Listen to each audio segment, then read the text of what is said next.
Olá, bem-vindos a mais um episódio do Intimidade Pod, esse espaço onde a gente fala com profundidade, leveza e ciência sobre saúde íntima.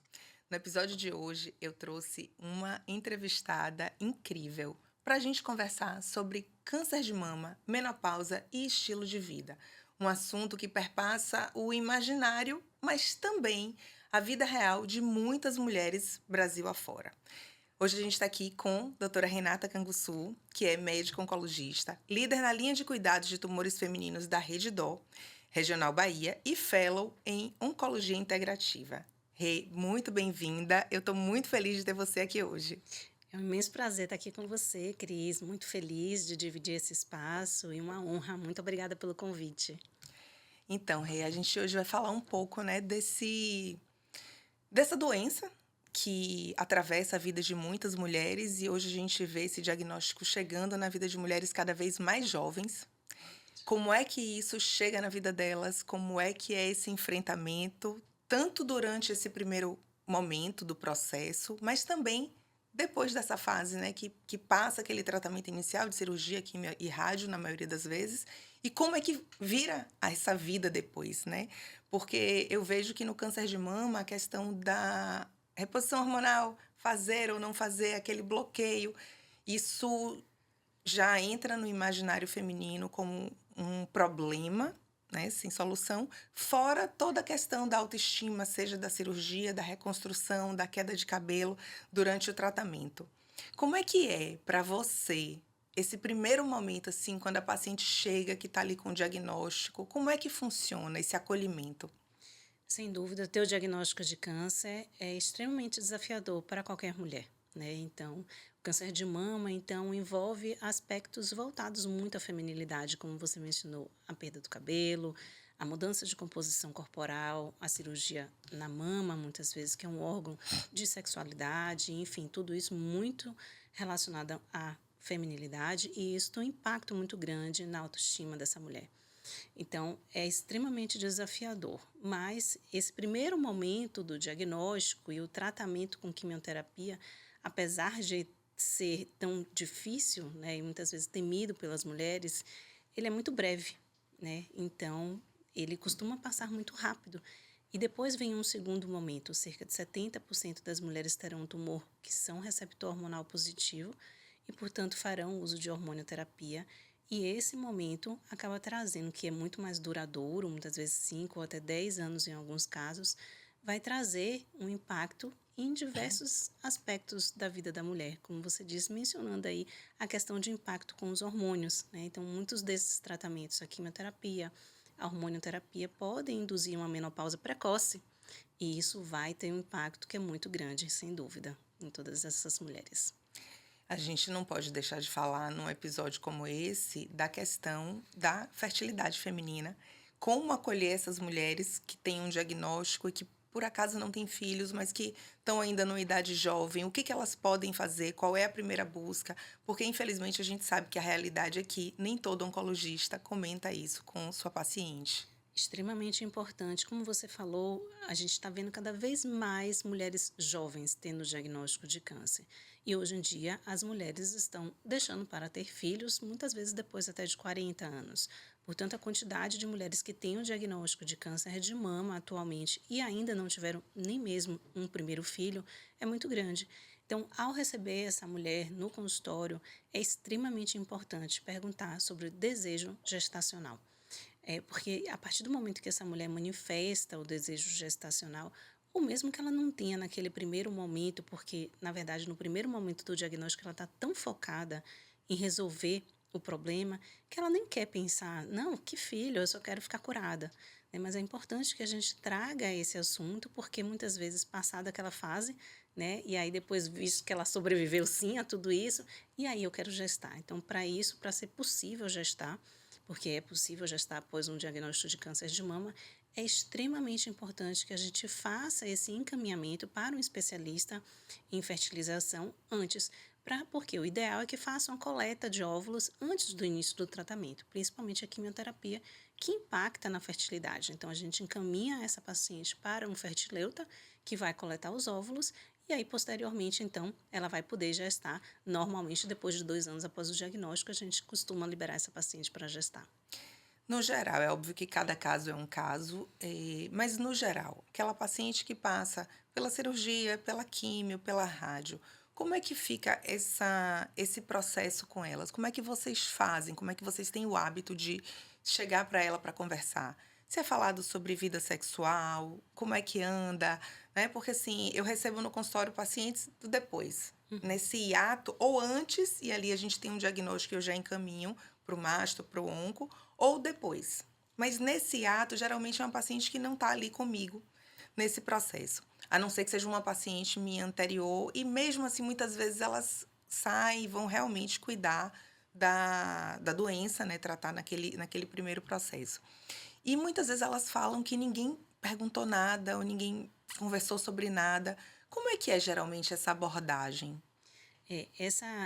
Esse tema realmente ainda é um tabu, né? Então, trazer a sexualidade para o consultório do oncologista é algo muito novo, né? Onde muito pouco falado, muitos profissionais deixam mesmo de mencionar esse assunto, muitos não sabem exatamente como abordar esse tema, mas é algo que vem mudando, né? A partir do momento, e essa realidade não só de investigar e falar a respeito de sexualidade, mas de diversos outros aspectos relacionados à qualidade de vida, vem a partir do momento em que a gente consegue melhorar tanto o nosso tratamento oncológico, onde a gente sabe que essa paciente vai passar dessa fase, né? Ela vai conseguir resgatar a vida, conseguir ter uma vida livre do câncer e, portanto, focar, né, em qualidade de vida passa a ser algo necessário. Então, essa preocupação com relação à sexualidade é algo muito recente. Eu costumo falar, né, tanto de que o tratamento vai impactar, e é importante que isso seja dito antes mesmo, né, para no momento que acontecer ela entender o que está acontecendo. Aquilo faz parte. Pode acontecer mesmo de impactar a sexualidade. Então é importante falar antes e a toda consulta eu pergunto, né, como é que anda essa questão da sexualidade, mas isso, infelizmente, não é uma realidade de todos, né? Esse olhar precisa realmente estar sendo trazido mais frequentemente para o consultório da oncologia. E isso que você falou da dificuldade do oncologista de conversar mesmo, né, de trazer esse assunto da sexualidade para o consultório, eu vejo que até hoje muitos ginecologistas não se sentem à vontade. Imagina que você trabalha ali com a área íntima, né, da mulher. Imagina o oncologista que por hábito nunca falou sobre isso. E de fato, a gente percebe que hoje se fala muito mais, se conversa muito mais, que as mulheres têm mais informação. E algumas já sabem que vai impactar, outras não querem saber naquele momento, mas na hora que chega ali, que começa a sentir, principalmente esses sintomas da menopausa, né? Que não só o fogacho, a irritação, mas também o ressecamento, a dor na relação, que são os primeiros a serem sentidos, né?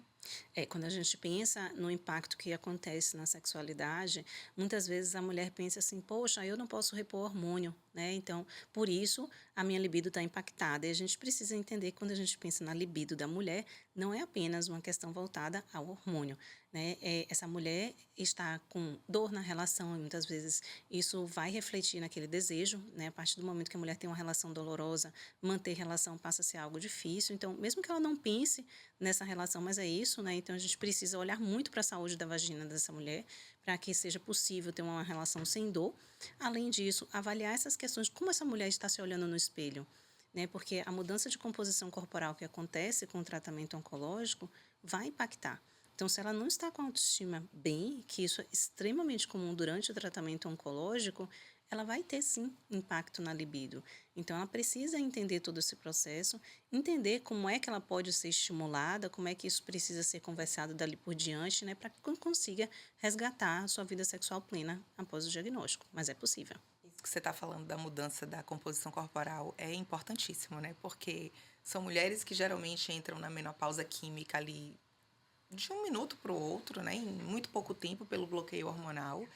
E aí começam esses sintomas e um deles, que é o mais temido pelas mulheres que estão entrando na menopausa, é o acúmulo ali de gordura abdominal, essa gordura aqui central, que aumenta a gordura visceral, ou seja, a gordura que está dentro da barriga, que aumenta também risco cardiovascular.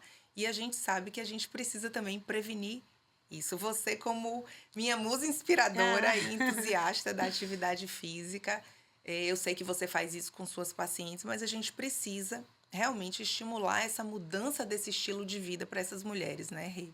Isso é indispensável, né? Quando a gente pensa em estilo de vida, todas as mulheres pensam na prevenção. E mulheres que não têm diagnóstico de câncer. Ah, eu quero prevenir câncer. Será que fazer reposição hormonal aumenta risco? Mas ninguém pensa que estar sedentário aumenta muito mais o risco, que beber, consumir álcool aumenta muito mais o risco, que estar acima do peso aumenta muito mais o risco. Então, ok, reposição hormonal pode aumentar discretamente o risco de câncer de mama em mulheres que não tiveram diagnóstico, mas tem muito mais coisas que nós podemos fazer no sentido de ajuste de um estilo de vida saudável que são protetoras. Então, eu acho que essa questão de estilo de vida saudável é indispensável como forma de prevenção, porque um estilo de vida saudável consegue evitar 40% dos casos de câncer de forma geral, mas não apenas isso. Após um diagnóstico, as pessoas que têm adesão a um estilo de vida saudável terão muito menos efeitos colaterais relacionados ao tratamento. Todo mundo sabe que fazer quimioterapia, fazer hormonioterapia é desafiador, tem muitos efeitos colaterais. E se você quiser reduzir esses efeitos, precisa estar com um estilo de vida saudável, isso é indispensável. Mas além de tudo isso, eu acho que algo que é muito motivador para alguém que teve o diagnóstico de câncer, que quem teve o diagnóstico de câncer sempre terá um medo da recidiva. E a partir do momento que você fala que fazer atividade física, estar saudável, pode reduzir o risco dessa doença voltar em até 50%, isso realmente é algo que vai motivar essa mulher a mudar. Além do mais, após um diagnóstico, a gente tem uma janela ali de oportunidade indispensável, que boa parte das mulheres estão dispostas a fazer alguma mudança naquele momento. Então, a gente não pode perder essa oportunidade de incentivar. É verdade, eu tenho uma paciente do consultório que ela comenta que ela saía da químio e ia jogar beach tênis. E ela jogando beach tênis sem parar, que ela tinha energia, que ela tinha disposição, que ela não tinha efeito colateral da químio. Então, é óbvio que você deve ter muito mais histórias do que essa. E a gente vê na prática o impacto do estilo de vida, da alimentação. Como é que você orienta essa alimentação quando elas começam com aquela inapetência, náusea, né? Aquela fadiga? Como é que funciona essa orientação para essas mulheres? Primeiro, eu não abro mão de um adequado acompanhamento nutricional. Então, faz parte, eu digo, faz parte do tratamento, né? Tanto um acompanhamento psicológico quanto acompanhamento de uma nutricionista durante toda a fase de tratamento. Isso é indispensável para fazer uma orientação adequada. Mas eu, enquanto médica, tenho sim um papel extremamente importante no sentido de dizer a essa paciente, não é simplesmente, você pode comer tudo, você não tem nenhuma restrição, como já foi antigamente, né? Se falava isso para essa paciente. Não, tanto faz, você não tem restrição nenhuma, não, pode comer o que você quiser. Isso não é verdade. A gente precisa, sim, orientar. E a orientação da Organização Mundial da Saúde é a mesma orientação para a prevenção. O que é? Evitar o consumo de embutidos e ultraprocessados, idealmente mesmo minimizar. Álcool, ideal consumo zero. Então, isso é algo que é bem Não existe delicado, dose segura de álcool, gente. mas não existe uma dose segura quando a gente pensa em prevenção. Então, a gente precisa realmente evitar o consumo de álcool, isso é extremamente importante.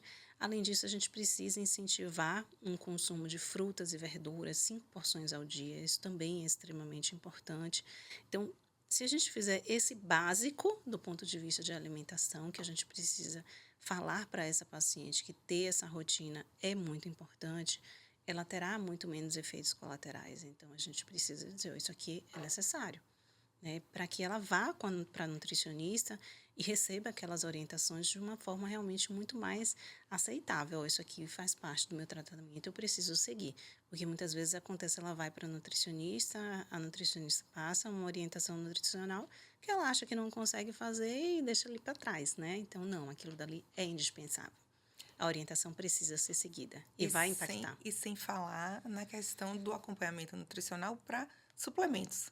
Sem dúvida. Porque hoje, assim, as mulheres compram suplementos a Da rodo internet. na internet e tem algumas coisas que elas não devem usar nessa fase, né? Muitas coisas, na verdade. E a maior parte da busca por suplemento é feita sem nenhuma supervisão médica. E isso é um grande risco durante o tratamento oncológico, porque boa parte desses suplementos podem interferir, até mesmo, por exemplo, quem está fazendo quimioterapia acha que para melhorar a imunidade precisa fazer o uso de vitaminas em altas doses, né? Então, vou fazer uso de vitamina B12 porque eu soube que melhora, interfere, né? Vou fazer uso de vitamina C injetável, né? Isso reduz o risco da eficácia da quimioterapia.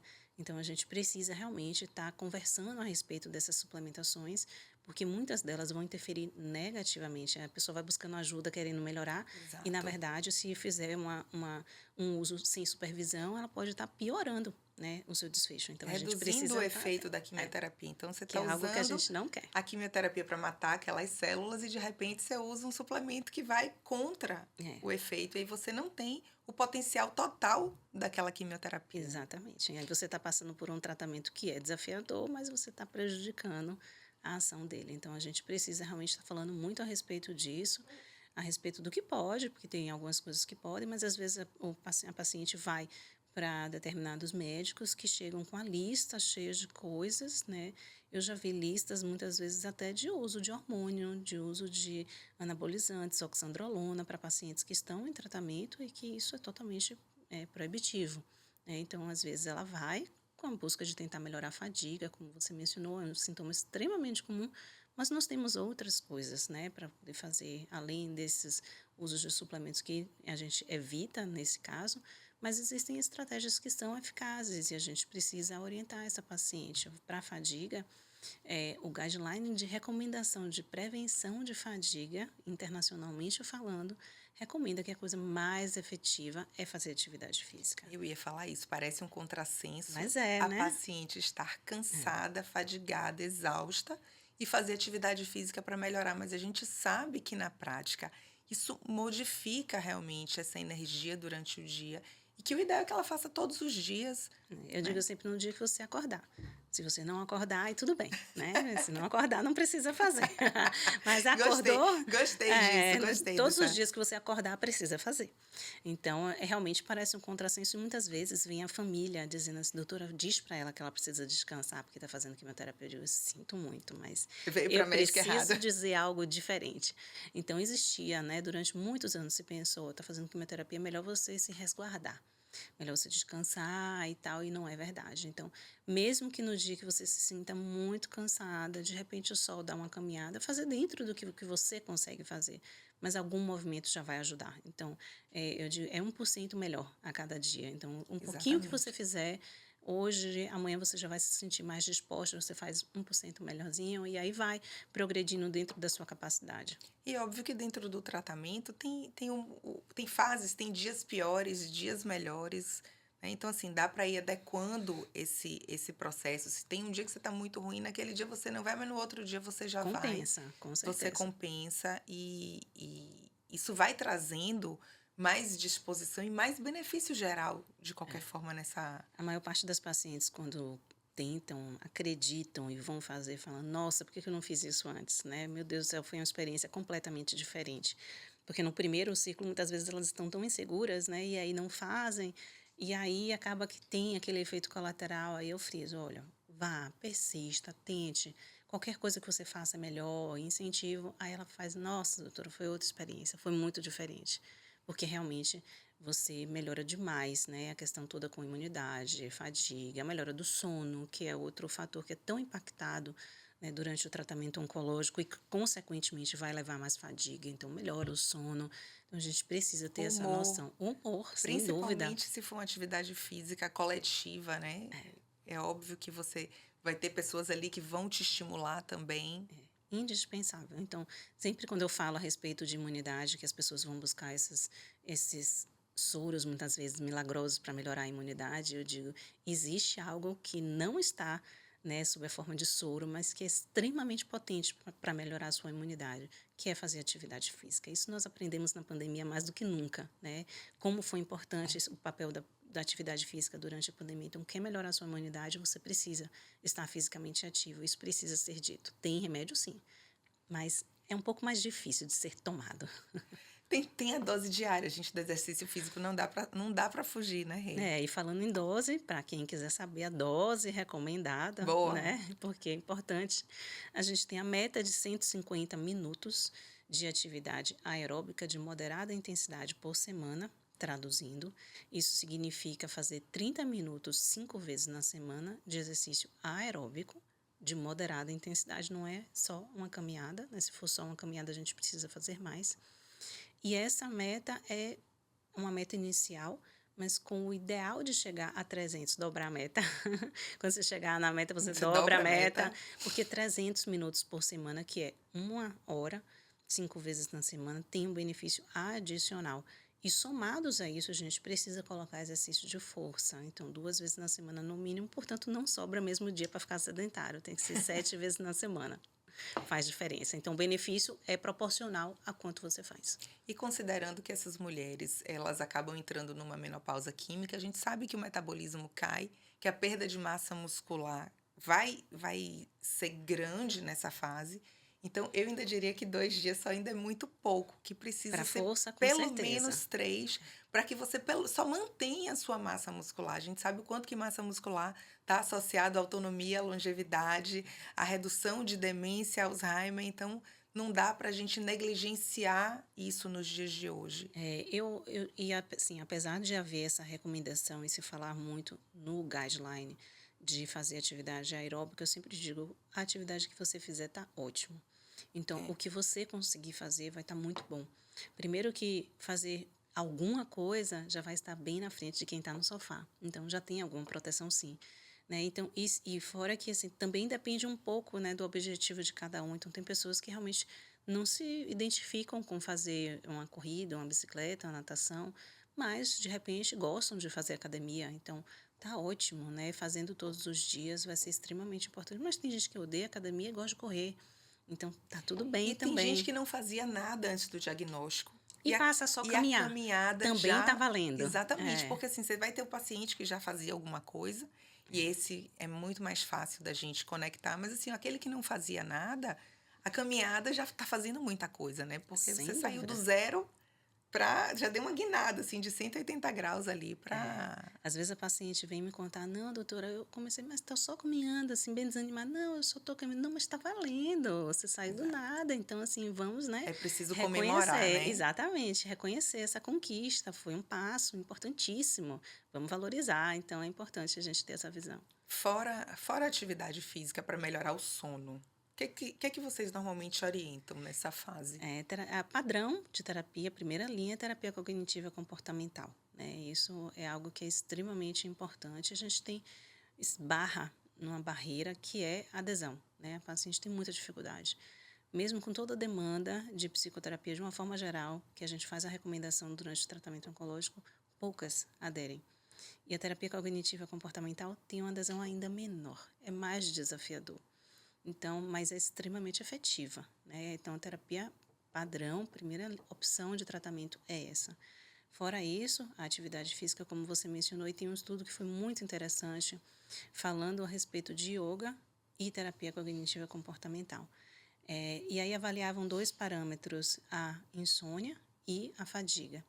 E aí o grupo que fazia, eram 3 grupos, um que não fazia nada, um que fazia yoga e outro terapia cognitiva comportamental voltado para a insônia, e quem fazia yoga melhorava os 2 aspectos. Melhorava a fadiga e melhorava a insônia. Assim como quem fazia também a terapia cognitiva comportamental. Melhorava a insônia e, consequentemente, melhorava a fadiga. Né? Então, esse eu digo que é o combo ideal. Né? Terapia cognitiva comportamental e a prática de yoga, que também ajuda muito. A acupuntura pode ajudar também em alguns cenários, né? A gente entender muitas vezes qual é a causa dessa insônia, por isso a terapia cognitiva comportamental vai ajudar muito nisso. Mas se muitas vezes a gente tem um transtorno de ansiedade, né? Então a gente entender o que é que está levando essa dificuldade de pegar no sono ou fragmentação do sono. Então qual é o aspecto que está impactado? É extremamente importante a gente entender. Uma outra questão é justamente o fogacho, né? É o acordar à noite pelo calor, aquele calor, daqui a pouco tá com frio e aí tá com calor de novo. Em mulheres mais jovens, durante o tratamento oncológico, o fogacho chega a ser presente em 90%, né? Principalmente aquelas mulheres que, como você disse, foram introduzidas precocemente à menopausa e, com isso, a intensidade dos sintomas será São mais muito intensos, maior. né? Né? Então, fogacho é algo extremamente desafiador. E, para isso, fora a manipulação hormonal, que nesse caso a gente não pode, né? Infelizmente. Infelizmente, mesmo para as pacientes que são triplo negativo, que não têm sensibilidade ao hormônio, hoje nós ainda não temos dados de segurança que permita liberar a reposição hormonal, mas não hormonal nós temos várias estratégias. Então, para fogacho, além da própria atividade física, além de algumas orientações nutricionais que podem ser feitas, nós temos também a questão de recomendação de yoga, com alguns padrões de respiração que conseguem ajustar a temperatura corporal e melhorar esse sintoma. A própria acupuntura também pode ajudar. E do ponto de vista medicamentoso, nós temos algumas medicações hoje disponíveis no Brasil, antidepressivos, que eu digo sempre, eu costumo começar com todo o resto e se não der certo, vamos para o antidepressivo. Porque antidepressivo muitas vezes tem alguns Outros impactos, outros efeitos colaterais. vai reduzir libido. E aí, algo que a gente já não quer que aconteça, Já não né? tá Já tão não tá boa. tão bom. Exato. Então, eu evito, né? Eu começo com as outras estratégias, com as terapias complementares, e se não for possível, então a gente vai para um antidepressivo. Mas tem outras medicações mais modernas, inibidores de NK3, que estão disponíveis já nos Estados Unidos e Previsão de estamos chegar, aguardando ansiosamente, porque é uma medicação tava para extremamente chegar, eu acho que deve efetiva. chegar só no início do ano que vem, né? Acho que vai chegar para o ano que vem.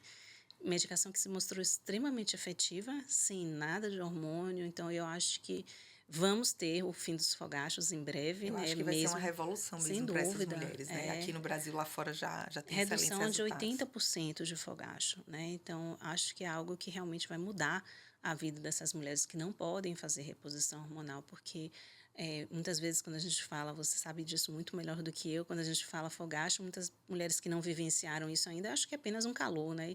E não é simplesmente um calor, vem aquela sensação de mal-estar, um despertar muitas vezes durante 3, 4 vezes na noite, então isso traz um desconforto, um mal-estar muito grande e muito impacto em qualidade de vida. Então, eu acho que resolver esse sintoma é extremamente necessário para que Sim, essas mulheres tenham sem qualidade de dúvida. vida. Eu já passei por isso. Eu tive muito fogacho e o acordar, você acorda de repente, você já está toda suada, né? Eu não tinha aquela sensação de frio depois, mas muitas mulheres ainda têm a sensação de frio, ou seja, quando aquela temperatura baixa. Eu nunca tive assim, era um acordar várias vezes na noite e meu marido falava assim, de novo, né? Então, porque assim, você acorda, você tá desesperado, você tira a coberta. E fora de dia também, né? Então, assim, você acorda no outro dia já exausta, cansada, e fora os calores durante o dia. Então, eu concordo com você. Acho que é uma medicação que vai chegar aí, que vai ser muito bem-vinda para essas mulheres, Super na né? expectativa. Quem pode já ter alcance nos Estados Unidos, né? De repente já consegue comprar. Mas aqui a gente ainda precisa esperar um Mas pouquinho. tá pertinho, gente, tá Já, pertinho. em breve. E vamos voltar ali para vida sexual dessa mulher, né? O que que normalmente você recomenda para ela nessa fase, assim, quando ela queixa que não tá legal? Tem alguma mulher dessas que pode usar hormônio? Tem algum momento que ela pode usar um hormônio vaginal, que não pode? Perfeito. Então, primeira coisa é olhar a saúde da vagina dessa mulher, né? E aí, como a gente começa? Para as mulheres que vão fazer reposição, que vão fazer terapia hormonal, terapia endócrina, ou que vão fazer quimioterapia, que muitas vezes já induz a menopausa mesmo, automaticamente ela já deve receber, né, um hidratante à base de água. Se essa mulher já tem sintoma, eu digo sempre que é uma escadinha, que a gente visualiza uma escadinha. Se ela já tem sintoma, a gente sobe um degrau para usar um ácido hialurônico. Se essa mulher não resolveu com ácido hialurônico, aí a gente pode ir para um próximo passo, que é fazer uso de estrógeno vaginal de baixa dosagem, que a gente já tinha uma prática de estar utilizando em alguns cenários, mas esse ano foi atualizado um estudo que foi publicado na ASCO, que é o nosso congresso americano, e que foi um estudo muito robusto, que trouxe muita segurança para o uso de estrógeno vaginal em mulheres que têm tumores mesmo sensíveis ao hormônio, e isso foi algo que trouxe um alívio muito grande, então a gente pode sim, tanto estrógeno de baixa dosagem, quanto no consenso também libera o uso de DEA vaginal, então são duas opções hormonais que a gente pode utilizar. Fora isso, a orientação de uma fisioterapia pélvica para essa mulher, que pode ajudar demais na atrofia vaginal, então é algo que a gente sempre recomenda que essa paciente faça. E existem também os lasers, né, as terapias que você conhece e faz muito bem, que podem também ajudar a dar uma reptilizada nesse epitélio vaginal e melhorando ali esse sintoma. Então, primeiro é olhar realmente a saúde dessa vagina dessa mulher. Segundo, olhar realmente a questão de imagem corporal. Então, eu acho que esse é o segundo aspecto que a gente precisa entender.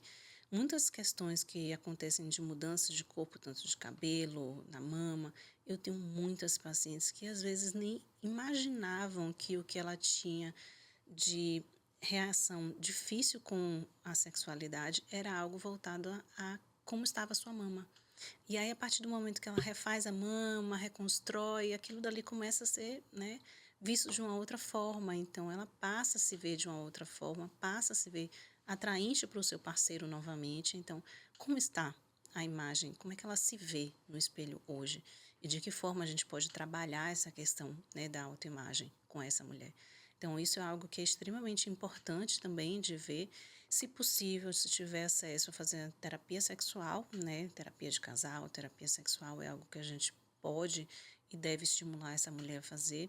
Algo da saúde da vagina que eu não mencionei, mas que é importante em qualquer fase, no ato sexual usar lubrificante, então também é uma opção que a gente precisa estar orientando essa mulher a fazer.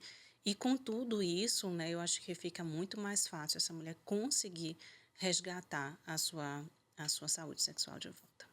Eu acho que você foi bem certeira em tudo nesse sentido, assim, porque é exatamente isso que a gente tem que orientar, ela tem que saber disso tudo. O lubrificante já desde o início, né, que ela já para começar, para nem passar por dor, até porque, assim, a libido e a resposta sexual, ela passa por vários estágios para a mulher, não é apenas uma testosterona alta, né, não é só hormonal, então o relacionamento precisa estar bem, ela precisa estar se sentindo desejada, ela precisa estar ali querendo estar com aquele parceiro, porque só isso por si só já dá uma diferença para ela naquele momento da atividade sexual.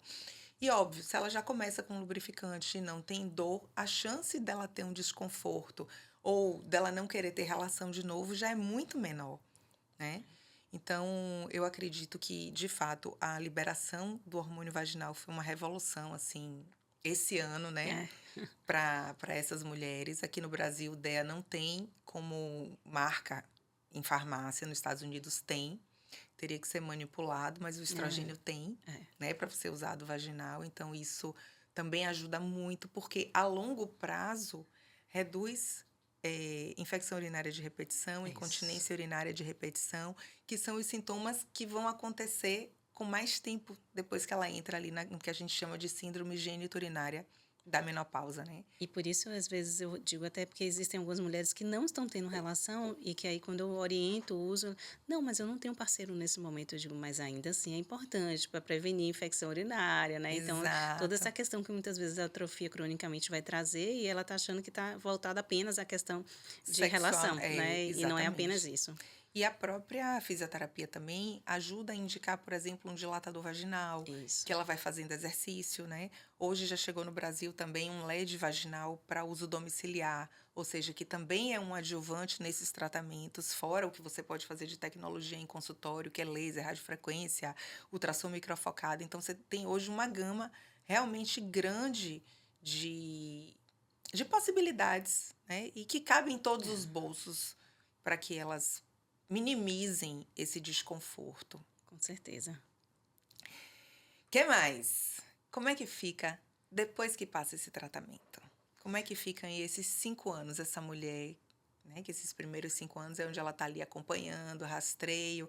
Lá no consultório eu sempre vejo ela chegar e dizer, ai, doutora, de novo, vou fazer meu exame, aí dá uma tensão, dá uma angústia, de novo, né? Como é que vai estar? Se vai estar tudo direitinho? Como é que você enxerga aí esse processo mesmo, né? Porque é como você falou, aqueles primeiros 6 meses é muito breve diante do que ela vai passar É. depois.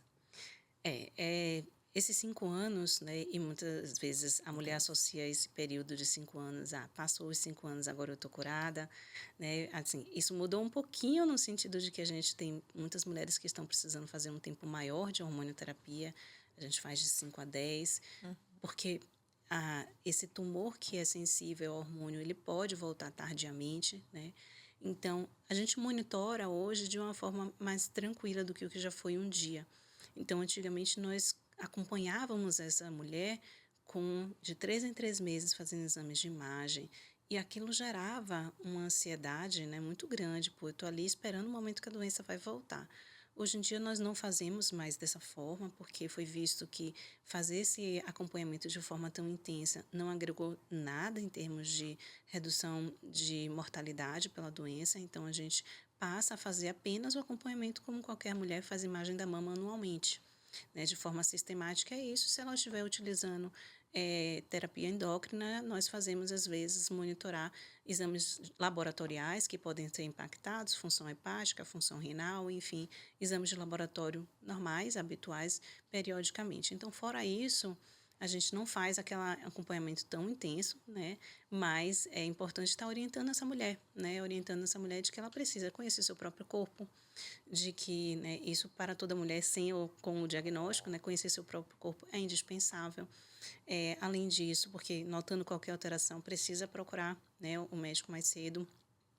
Além disso, é importante que essa mulher não perca de vista o momento de fazer esses exames, porque muitas vezes a mulher deixa simplesmente de fazer, né? Às vezes, gente, tem 2 anos que essa mulher não aparece aqui, então ela precisa estar no consultório fazendo essa rotina. Então, e lembrando para ela a todo momento toda essa questão que depois que a gente perde de vista, olha, seguir a importância de ter um estilo de vida saudável também nessa fase, porque eu digo sempre, se a gente piscar o olho ganhou 10 quilos. Então, hormonioterapia é isso, né? Assim, a menopausa já é um desafio na questão de toda mudança de metabolismo, mas quando a gente soma a isso a terapia endócrina, quando a gente agrega uma castração ovariana, que é colocar essa mulher medicamentosamente na menopausa, ela tem uma maior chance de ganhar peso, então piscou, ganhou 10 quilos. Então a gente Se junta aí, se precisa. tiver com um antidepressivo, um Pois é, ansiolítico, então a gente precisa esse acompanhamento, que na verdade é um olhar para essa mulher estar se cuidando de uma forma diferente dali para frente. Eu acho que a partir do diagnóstico, as mulheres têm essa oportunidade de olhar para o seu autocuidado de uma forma diferente do que talvez ela viesse fazendo. Então, muitas mulheres veem dessa forma, sabe, o diagnóstico. A partir dali, comecei a fazer diferente, comecei a, de repente, trabalhar um pouco menos, comecei a priorizar a minha própria saúde, a ter um tempo para mim, ter um tempo mais para minha família. Então, ressignificar aquele diagnóstico, eu acho que é extremamente importante a gente também trazer esse olhar para elas. como é que você enxerga esses grupos de mulheres que se juntam, né, depois de um câncer ou depois de alguma vivência difícil? Como é que funciona isso nessa. Essa conexão é super importante, né? Esse estímulo a grupos de apoio. Nos Estados Unidos a gente tem isso de uma forma muito mais forte do que no Brasil. Mas a gente só precisa ter um cuidado no sentido de repente, assim, a gente entender que a história de uma é diferente da história da outra, porque muitas vezes, né, a gente acaba vendo algumas mulheres se confundindo, ou muitas vezes ali achando, não, Ou querendo um a tratamento doença igual a da de outra? fulana voltou, a minha também vai voltar, ou ela está usando tal coisa e se deu bem, eu também vou usar. Então, fazendo esse filtro, né, eu acho que estimular essas conexões com outras mulheres que estão vivenciando a mesma jornada é extremamente positivo. Então, eu acho que é muito bacana, né, que elas possam ter isso, e hoje a rede social traz essa oportunidade, né? E facilita, né, esse É, encontro. Tem outros pilares que também são muito importantes, né? A fé, que nesse, espiritualidade. a espiritualidade, os próprios amigos, né? Então, assim, não é só essa rede de apoio, mas, assim, as amizades verdadeiras são pessoas que ela descobre naquele momento que ela pode contar. Então, eu acho que isso também é muito transformador, né? A importância das relações, elas, para as questões voltadas à longevidade, né, são inquestionáveis. Então, quando a gente pensa nas blue zones, né, todas aquelas zonas de pessoas mais longevas, né, todas elas têm a questão com relações mais sólidas, né, presentes. Então, isso é muito importante. E durante o tratamento oncológico, isso é ainda mais importante.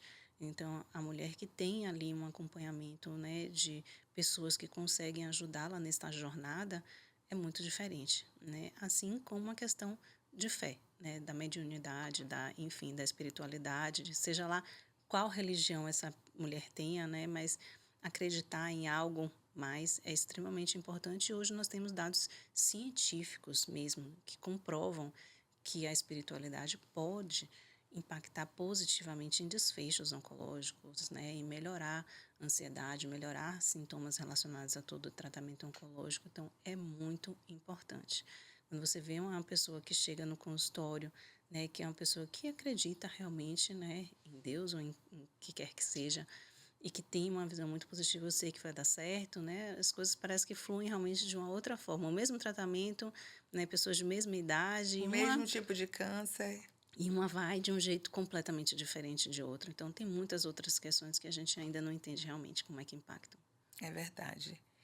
Como é que fica para assim, para você lidar com essas mulheres o tempo todo, já que você é muito focada em cânceres femininos, né, em tumores femininos? Como é que fica para você, Renata, mulher, mãe, filha, É, né, lidar com essas histórias que hoje a gente sabe que tem muitos desfechos positivos, mas que eventualmente tem mulheres que não conseguem ter um desfecho e acabam realmente fazendo essa passagem, né? é verdade. Ainda existem, sim, mulheres que morrem pelo câncer, apesar de hoje, pelo menos na prática privada, é minoria. Infelizmente, existe uma discrepância com relação à SUS, né, e as pacientes do SUS ainda têm uma mortalidade maior, né, mas as pacientes que têm um diagnóstico precoce, e para isso é necessário fazer mamografia anualmente acima dos 40 anos e acompanhamento com mastologista também. Vou te interromper, lembrando que foi liberado agora, Yes, foi graças a realmente Deus, uma né? grande conquista. Eu acho que outubro esse ano começou de uma forma muito especial com essa observação, porque cerca de um quarto das mulheres estão abaixo dos 50 anos, né? E essas mulheres estavam descobertas pelo SUS. Então, a partir de agora, a gente vai permitir que essas mulheres acima de 40 façam mamografia anualmente e dessa forma dar o diagnóstico precoce, que é o que faz a diferença para a cura Com ou não, certeza. né? Então, isso é indispensável, muito importante ser lembrado. Então, a partir do momento que a gente tem o diagnóstico precoce, a gente permite a cura, as coisas acabam ficando mais fáceis e a chance de mortalidade é menor, mas ainda acontece. E uma das coisas que me motivou a buscar uma especialização que foi a dar esse olhar mais integrativo, né, enfim, a controle de sintomas com terapias complementares que não são as medicamentosas apenas, foi justamente tentar melhorar a dor dessa mulher, né? Pois, então, eu cuido de mulheres e trazia esse impacto. Poxa, nós melhoramos tanto a questão com sobrevida, né, do câncer de mama. Muitas dessas mulheres estão curadas, mas como elas vão viver a partir dali? Então, na busca de ajudar essas mulheres, né, a trazer um olhar mais humano e trazer a questão voltada para um estilo de vida saudável para essas mulheres e, consequentemente, melhorar sintomas e melhorar a qualidade de vida delas, né? Foi isso que me motivou a buscar isso. Então, hoje eu busco trazer esse pilar de uma orientação de um estilo de vida saudável, além de todo o tratamento que ela já faz, né? Então, eu acho que é um diferencial que a gente precisa oferecer para essa mulher, não apenas prescrever medicamentos, porque isso é muito simples, né? Eu acho que isso é muito fácil. Hoje em dia, eu digo que poucos médicos não conseguem saber, Verdade. né, o que fazer diante de um caso de um câncer de mama luminal, um estádio 1. O que é que vai fazer? Então, é muito A IA está simples, aí, existem... inclusive, para resolver todas essas exatamente, você dificuldades. pergunta e simplesmente está lá, né? Tem todos os guidelines, é muito simples. Mas não é só isso, né? É muito mais do que remédio. Então, a gente precisa oferecer vida, mas também qualidade para essas mulheres. E é isso que eu busco para poder tentar ajudar essas mulheres com as quais eu certamente me identifico, né? De como você disse, eu como uma mulher, quando eu vejo a perda de cabelo, quando eu vejo o impacto na sexualidade, quando eu vejo essa mulher que está com medo de não ser mãe, né? Eu sabendo do valor da maternidade para uma mulher. Então, isso tudo é algo que mexe comigo e faz com que eu busque cada vez mais oferecer o melhor para poder acolhê-las da melhor forma possível. Como lidar com aquelas mulheres que não conseguem resgatar essa sexualidade ali com seu parceiro e acabam tendo que lidar com uma separação? Infelizmente, isso ainda é uma realidade, né? Assim, é o abandono do marido durante o tratamento oncológico. A gente viu a Preta Gil, que vivenciou essa realidade, mas ela Sim. é só um dos Um casos que caso foi que foi exposto, infelizmente, exato. assim, deve ter sido muito pesado para ela, inclusive, ter sido exposta dessa maneira É. tão grande na própria rede social. Mas foi importante também para outras mulheres se identificarem e ver que, olha, isso realmente acontece. E isso ainda é uma coisa muito comum, né? Muitas vezes o homem não sustenta essas mudanças, enfim, e acaba abandonando a mulher durante o tratamento oncológico, e isso é realmente extremamente difícil para uma mulher que já está vivenciando tudo isso e ainda sentir que perdeu algo que acreditava que poderia ajudá-la a ser mais fácil, né? Então acaba sendo uma dor a mais nesse processo todo. Então é muito desafiador, por isso, mais uma vez, a gente precisa de uma psicóloga junto para poder estar fazendo com que ela consiga passar por essa jornada toda de uma forma mais leve. Muitas mulheres não querem, né, fazer o acompanhamento e eu digo não. Durante essa jornada eu não abro mão. É necessário, porque você pode passar por tudo isso sem psicólogo? Pode, mas você pode passar de uma forma mais leve se você estiver com esse acompanhamento. Então, isso é algo que é extremamente necessário. Muitas vezes pode ser necessário também a indicação de um psiquiatra para poder ver se é o caso ou não, né, de usar medicação. Enfim, esse acompanhamento pode ser necessário, que é uma barreira ainda maior. Quando a gente fala, não, acho que talvez seja bom você passar por um psiquiatra. Não, de jeito nenhum, eu não sou Não tô doida. doida, né? Eu não sou doida e, nossa, a gente sabe que, né, é muito além do que isso, né, a necessidade de um psiquiatra para estar acompanhando essa mulher. Então, é extremamente importante.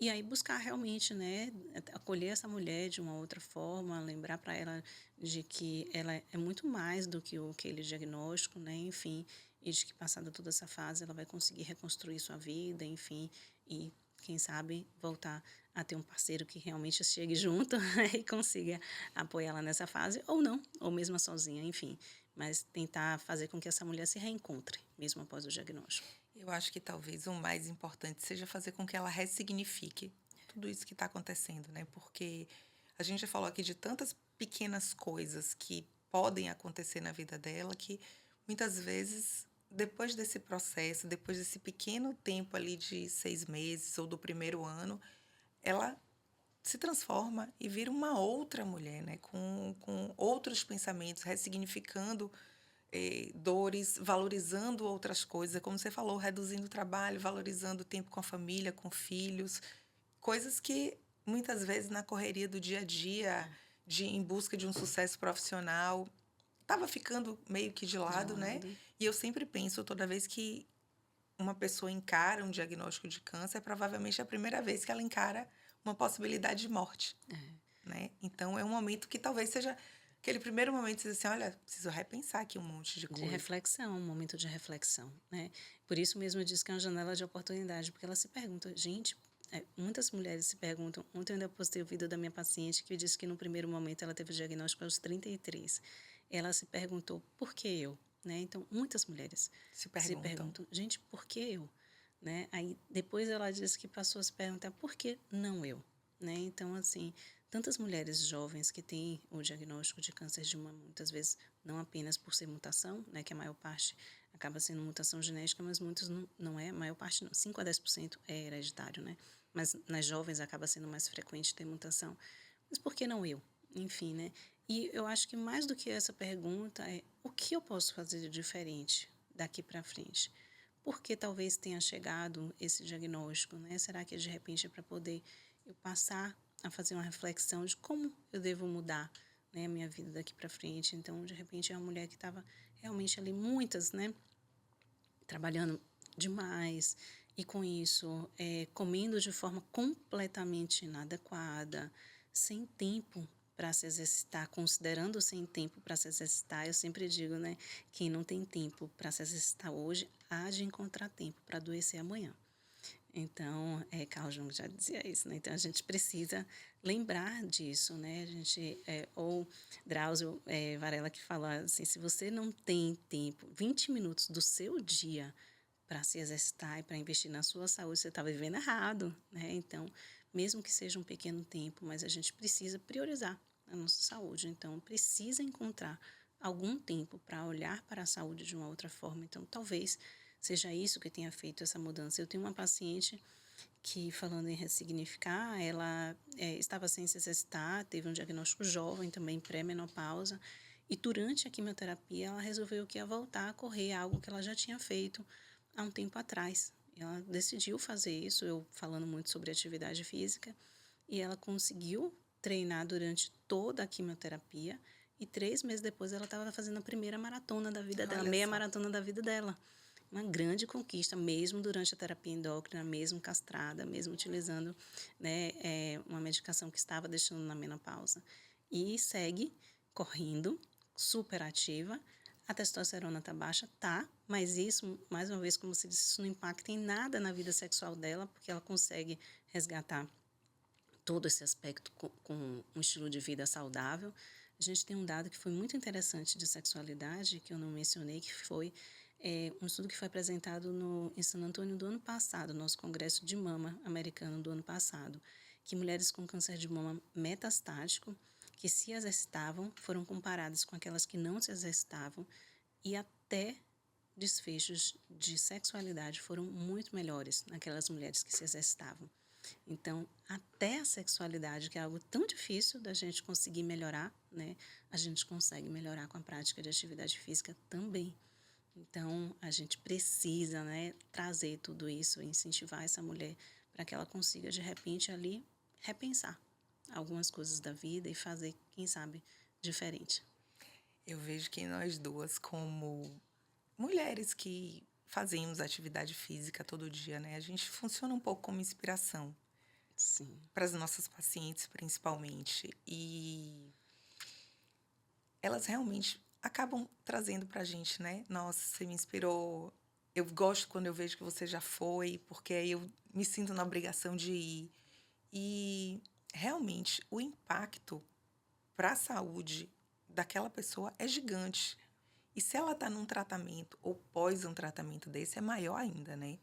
Apesar de ser, é um esforço, eu tenho que ir, tenho que fazer. Quando acabou amanhã, eu tenho que fazer de novo e não tem jeito, né? A é, dose diária. Você está falando aí de frases, eu gosto muito de Joel J quando ele diz: saúde, família, trabalho, não inverta a ordem, é, né? com certeza. Então, se a gente não olha para a nossa saúde, né, o resto todo desanda. Uhum. Porque a gente pode ter milhões de problemas, na hora que chega um problema desse, acabou tudo. E a gente só tem esse problema, né? Exatamente. Falando em ser inspiração, né, eu não posso deixar de mencionar o estudo que eu fiz com a LACOG, que é a Liga Latino-Americana de Oncologia, mostrando quanto o nosso estilo de vida, né, pode influenciar na recomendação de mudança de estilo de vida da nossa paciente. Então, o estilo de vida do médico, sim, pode impactar. O médico que é fisicamente ativo, ele tem uma chance de recomendar a mudança de estilo de vida 2,4 vezes maior do que aquele que é sedentário. Então, a gente sim pode impactar, né, a recomendação médica de mudança de estilo de vida para a nossa paciente. Então, sim, é importante, especialmente hoje em dia com a rede social, né, onde as mulheres, nossa, você fala para se exercitar, mas eu não vejo você Não fazendo vejo você nada, fazendo nada. né? Então, assim, mas doutora, você fala para não beber, estava bebendo, enfim, a gente está sendo monitorada também por elas, né? E muitas trazem esse relato de como ver que a gente, com toda a vida atribulada, porque a gente trabalha muito, né? Somos mães, donas de casa, mulheres, enfim, com tudo isso, além da medicina, a gente consegue dar conta de se exercitar, a gente consegue encaixar na nossa rotina. Então, isso acaba sendo motivação. E eu acho muito bacana ter esse feedback também. É, isso é super importante. Rê, estamos chegando aqui ao final. Que mensagem você gostaria de deixar para essas mulheres, né, que já chegaram, que estão chegando ou que podem chegar no seu consultório ou de qualquer outro oncologista por aí? Eu acho que o ponto de você é muito mais do que um diagnóstico, né? Então, assim, é passo a passo, né? Eu acho que quando você tem um time adequado, né? Uma equipe multidisciplinar para te cuidar e te acolher de uma forma adequada, faz com que isso seja, né? Faz com que a sua jornada seja muito mais leve e isso faz toda a diferença. Então, é ter calma, né? Um dia de cada vez e certamente, para quem não teve diagnóstico ou para quem teve, lembrar de que, além do tratamento medicamentoso, ter um estilo de vida saudável é indispensável. Evitar consumo de álcool, estar fisicamente ativo, ter uma alimentação equilibrada, não fumar, isso vai fazer com que você tenha um desfecho muito melhor. Então, a gente precisa lembrar dessa recomendação e que nós, enquanto médicos, façamos isso também no nosso dia a dia, né, para que a gente consiga cuidar do outro melhor. Então, eu acho que essa é a mensagem que eu queria deixar para elas. Para encerrar, como fazer para que mais e mais oncologistas, né, comecem a ter esse olhar integrativo mesmo, né? Essa visão integrativa, quando se fala de um paciente oncológico? Bom, primeiro, eu acho que primeiro a gente separar um pouquinho a questão de conceito mesmo com relação ao integrativo, porque é uma coisa que está muito Pejorativamente vista. exato, Se é nessa que existe essa. atualidade, né? Sim, exatamente, porque acaba sendo muito confundido com o alternativo, que na verdade, quando a gente fala em uma estratégia alternativa, é você deixar de fazer aquilo que a gente tem de estabelecido como sendo eficaz para fazer algo que não tem evidência científica, né? Então, mulheres que deixam de tratar, deixam de fazer quimioterapia, vão buscar ozonioterapia. Então, isso é uma estratégia que não tem embasamento científico, né? Vão buscar fazer soroterapia, vão buscar fazer. Então, existem estratégias que realmente não têm evidência científica e não devem ser estimuladas. Diferente do que o que a gente vê na integrativa. Isso é diferente. O que a gente fala é de uso de terapias complementares, né, de recomendação de estilo de vida saudável, de yoga, de acupuntura, de mindfulness, para que a gente consiga, juntamente com o tratamento padrão, oferecer qualidade de vida para essa mulher. Então, primeira coisa é estabelecer, entender o conceito, né, de uma estratégia integrativa, para que não cause uma aversão, porque hoje eu acho que ainda existe muitos médicos com essa aversão a esse termo. Então, entender esse conceito é extremamente importante. E o outro, realmente, é a gente estar cada vez mais buscando dados que consolidem, que validem. Hoje, nós temos a Sociedade Americana de Oncologia Clínica, a Sociedade Europeia de Oncologia Clínica, que endossam terapias complementares como sendo recomendadas, muitas de evidência nível A, para sintomas relacionados a tratamento oncológico em pacientes com câncer de mama. Então, está fazendo estudos, a gente vai levar um estudo para San Antônio falando de atividade física, então está consolidando a evidência, né, da importância dessas estratégias e está falando cada vez mais a respeito disso. Eu acho que é indispensável para que a gente tenha um olhar que alcance cada vez mais médicos, né, porque muitos ainda realmente não falam a respeito do assunto. Às vezes a paciente pergunta e ele não fala, muitas vezes até por não Um saber desconhecimento, né? mesmo, né? Não saber o que responder. Então, muitas pacientes trazem essa dificuldade de acessar muitas vezes essas informações. Então, procurar estudar, fazer ciência, né? E compartilhar, que eu acho que isso é indispensável. Renatinha, muito obrigada por você ter vindo aqui, por ter prestado tanta informação de qualidade, que é o que eu busco aqui no Intimidade Pod. Eu quero levar informação para as mulheres, para as pessoas que estiverem nos assistindo, aqui pelo Brasil ou pelo mundo afora, né? A gente precisa levar informação como retorno de tudo que a gente faz. Eu acho que é muito importante, sabe? E já que vida íntima todo mundo tem, eu vou te dar um presentinho. Ai, que espetáculo! Um kit aqui da Basic for You para Que você. espetáculo maravilhoso, eu super recomendo. Super recomendo. O gloss, maravilhoso para quem tem ressacamento, Para né? essas Tem mulheres vários sem produtos aqui hormônio, sem hormônio, vários lubrificante produtos que são também. importantíssimos, Eu eu sou super suspeita recomendo. porque ele não seca, né, da hora da É relação. maravilhoso mesmo. Obrigada. Obrigada pelo convite. É um prazer e uma honra estar aqui, Cris. Conte sempre comigo. Parabéns pelo trabalho belíssimo que você faz. Admiro absurdamente seu trabalho, além de ser minha ginecologista. Ah, Mas é uma profissional realmente que eu tenho um maior respeito, carinho, admiração. E parabéns por esse serviço tão nobre, né, que você está levando conhecimento para tantas mulheres. Espero que a gente alcance cada vez mais mulheres levando informação de Tomara. qualidade, porque hoje em dia, ao mesmo tempo que a gente tem uma rede social que favorece essa facilidade, mas também traz informações, né, sem embasamento, e a gente precisa, né, enquanto pessoas que buscam ciência, estar consolidando essa evidência. Obrigada mesmo pela oportunidade Obrigada a de estar aqui. você. Obrigada a vocês todos que assistiram esse episódio. Faz aqui embaixo seus comentários, curtam, sigam, compartilhem e até o próximo episódio.